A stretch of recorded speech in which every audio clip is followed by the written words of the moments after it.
ինչպես ավանդաբար շատ գերատեսչություններ իրականացնում են, մենք էլ փորձենք ամփոփել 2025 թվականը,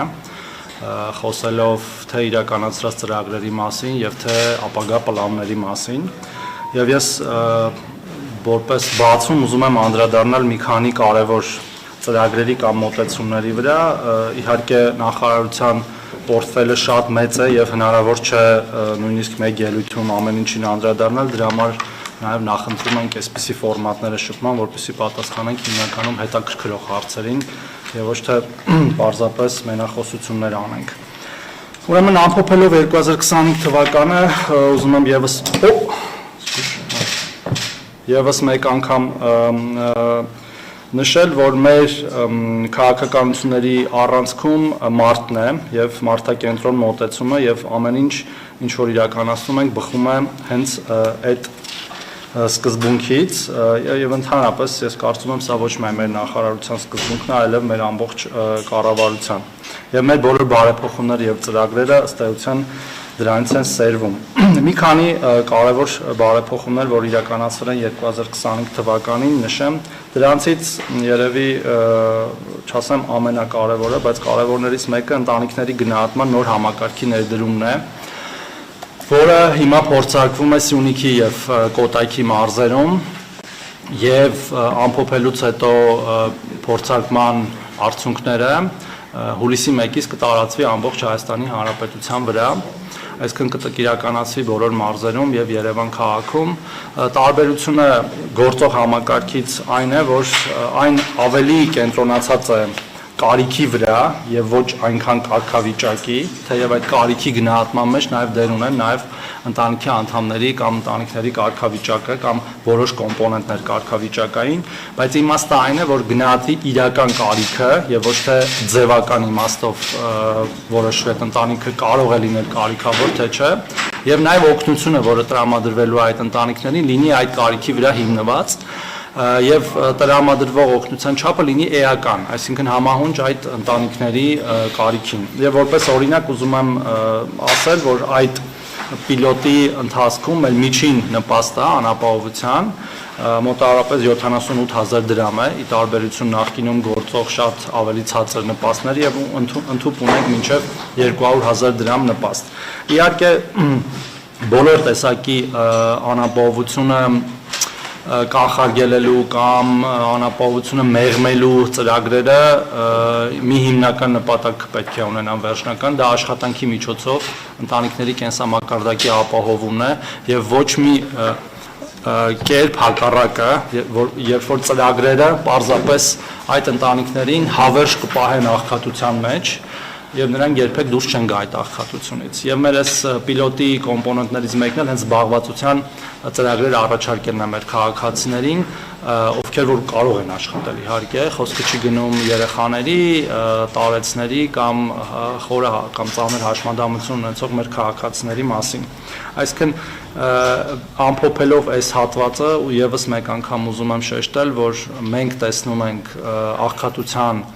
հաղթահարման մի բանաձև, դա աշխատանքն է եւ մեր նախարարության անվանումը պատահական չի, որ կոչվում է աշխատանքի եւ սոցիալական հարցերի նախարարություն եւ ոչ թե հակառակը։ Մյուս կարևոր փոփոխությունը, որ իրականացրել ենք 2025 թվականին, որը ունի նաեւ ժողովրդագրական իմաստ, դա երրորդ եւ հաջորդ երեխային տրամադրվող ամսական 50,000 դրամների աջակցության ծրագիրը պետական նպաստի վերափոխելն է, որը գործում է 2026 թվականի հունվարի 1-ից եւ փաստացի ինչպես նախկինում էլ այսուհետ եւս ծնված երրորդ եւ հաջորդ յուրաքանչյուր երեխայի համար պետությունը տրամադրելու է պարբերական նպաստ մինչև 6 տարեկան դառնալը ամսական 50,000 դրամի չափով եւ հաշվի առնելով, որ նաեւ այդ նպաստները անկախիկ ստանալու եւ անկախիկ եղանակով հետվճարով վճարից օգտվելու պարագայում նաեւ հետվճար է տրվում, այն կարող է դառնալ մինչև 60,000 դրամ եւ եթե բազմապատկում ենք, դա 4 միլիոնից ավել դրամ է ստացվում մինչև 6 տարեկանը, այսինքն էական աջակցություն է ընտանիքներին եւ նաեւ մենք ունենք միջազգային փորձ, որը ասում է, որ պարբերական աջակցությունն է խթանում ծնելիությունը եւ աջակցում ընտանիքները եւ ոչ թե միանվագ թեկուզ մեծ աջակցությունը եւ նաեւ դրանով է ինչ որ չափով պայմանավորված միանվագ ծննդյան նպաստների համահարթեցումը, երբ որ մենք առաջի եւ երկրորդ երեխաների ծննդյան նպաստը 300,000 դրամից դարձրել ենք 500,000 դրամ եւ ըստ էության հանել ենք կարգաթվով պայմանավորված տարբերությունները։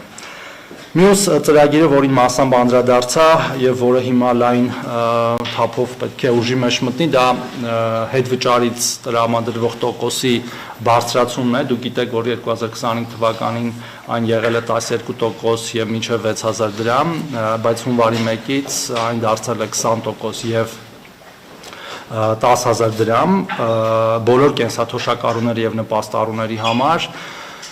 Խոսքը 660,000 մեր քաղաքացիների է վերաբերում եւ նրանցից 380,000-ը արդեն իսկ օգտվում են այդ ծրագրից եւ դա նշանակում է, որ այն պոպուլյար ըստ էության զանգվածային ծրագիր է եւ չունի որևէ խնդիր ըստ էության այն քաղաքացիների համար, որոնք որ նախընտրում են օգտվել այդ ծրագրից եւ ես ուզում եմ ասել, որ մինչ օրս ծրագրի շրջանակներում վերադարձվել է 31 միլիարդ դրամ այդ ծրագրի շրջանակներում, այսինքն այդքանով ավել վճար է իրականացվել մեր քաղաքացիներին։ Գիտեք նաև մեր մյուս հետվճարի ծրագրի մասին, որը վերաբերում է բոլոր քաղաքացիներին 2%-ի չափով եւ եթե մեր կենսաթոշակառուները եւ նպաստառուները նախընտրեն ունենալ Arca Card, Visa կամ Mastercard-ի փոխարեն, նրանք կարող են նաև հավելյալ եւս 2% ստանալ իրենց կենսաթոշակներից եւ նպաստներից անկանխիկ առևտուր իրականացնելու դեպքում։ Մյուս կարևոր փոփոխությունը, որ արել ենք եւ անում ենք հիմա, դա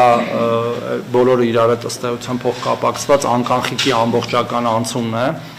Այս մասով շատ են եղել շահարկումներ, նորից թվերով եմ ուզում պատասխանել այդ շահարկումներին։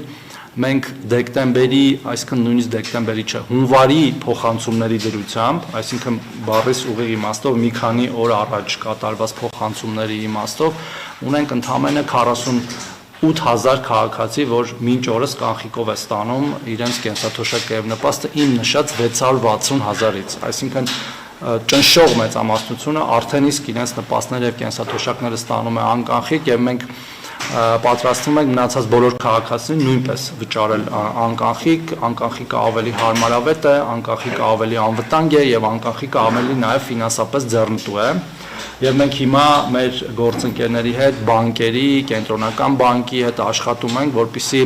այն մեր քաղաքացիների համար, որոնք խնդիրներ կունենան բանկ այցելելու, որտեղ հենաշարժողական կամ այլ տեսակի խնդիրներ կունենան, այդ հարցը լուծենք։ Այսինքն ես ուզում եմ միանգամից փարատեմ այն մտահոգությունները, որ եթե կլինեն քաղաքացիներ, որոնք որ խնդիր կունենան տարբեր հենաշարժական եւ այլ տիպի, մենք նրանց հարցը կլուծենք մեր գործընկերների միջոցով, ինչու ոչ նաեւ մեր միասնական սոցիալական ծառայության տեղային տարածքային գրասենյակների միջոցով, այսինքն չի լինելու մի քաղաքացի, որ զրկվի իրեն հասանելի կենսաթոշակից կամ նպաստից իր շարժունակության պատճառով, այսինքն այդ հարցը միանգամից պարզաբանան։